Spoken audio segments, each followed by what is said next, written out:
Rakai, ce qui est intéressant, c'est de voir que d'une part, on a donc les 12 rois qui utilisent le principe de la terreur, les représailles massives. Si on s'attaque à un de leurs soldats, on exécute 10 ou 20 personnes dans la population au hasard pour maintenir l'ordre.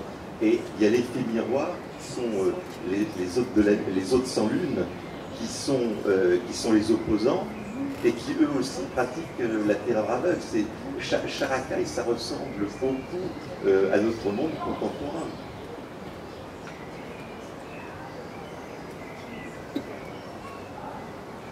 Yeah, so there's these, one group of people has resorted to violence in answer to the violence that the kings commit. And so those two groups exist, are fighting one another throughout the course of the story, and they've both become barbaric in the methods that they'll use to achieve their aims. And one of my main goals was to have a character, Cheda. So the main character doesn't want to resort to those things, but she knows that she has to use some violence. The kings will not be deposed without violence, but she does not agree with mass violence. And so she's trying to straddle the line between making the kings pay for what they've done and not taking it out on the populace.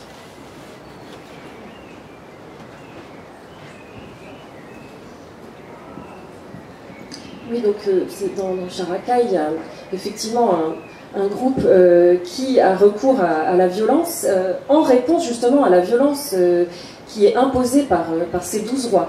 Et ces deux groupes ne cessent de s'affronter. Et finalement, eh bien, les deux finissent par tomber dans des travers très très barbares, à travers leurs méthodes et puis leurs intentions aussi, leurs buts. Et moi, un de mes objectifs principaux quand j'écris le livre, et en créant le protagoniste, la protagoniste Cheda Min, c'était justement de montrer que certains personnages ne veulent pas avoir recours à cette violence, voudraient faire autrement, mais ils n'ont pas le choix finalement, parce qu'elle s'impose à eux. Et donc Cheda, elle n'est pas du tout, c'est pas du tout une partisane de la violence de masse, des massacres, mais elle est amenée à perpétrer des actes violents. Et donc elle se retrouve un petit peu à cheval entre deux mondes, voilà, parce qu'elle veut voilà, se venger auprès des rois, pour une histoire qui est aussi personnelle, hein, mais en même temps elle ne veut pas non plus qu'il y ait de retombées sur la population. Alors, ça, c'est une des méthodes.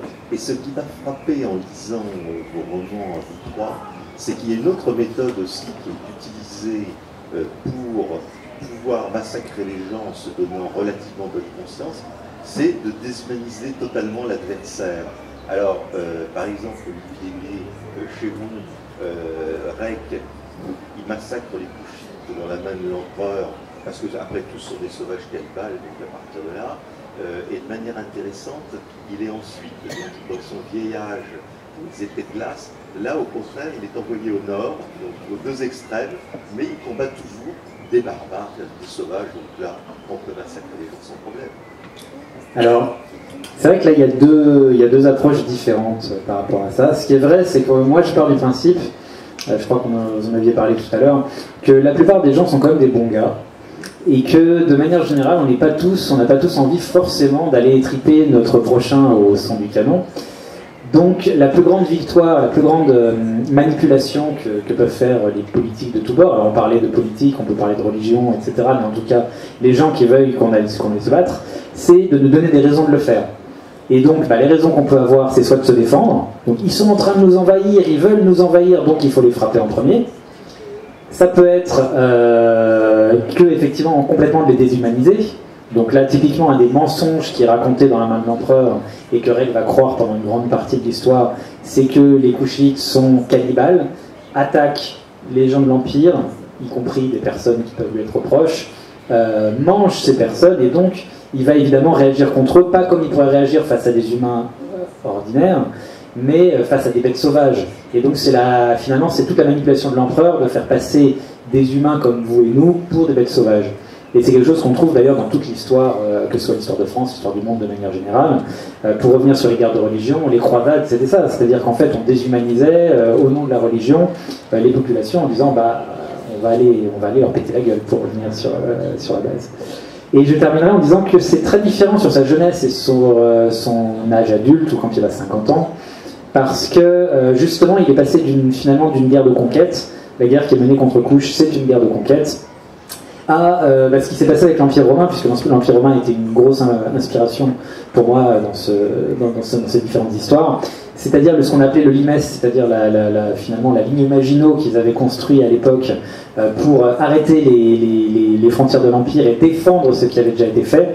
Donc finalement, Rec, pendant sa jeunesse, avec un empereur conquérant, c'est quelqu'un qui va aller chez les autres pour finalement récupérer leur territoire, alors que Rec, au crépuscule de sa vie, c'est quelqu'un dans un château perdu dans le nord qui va défendre les frontières de l'Empire contre des gens qui voudraient rentrer, mais qui n'a plus de but, effectivement, conquérant.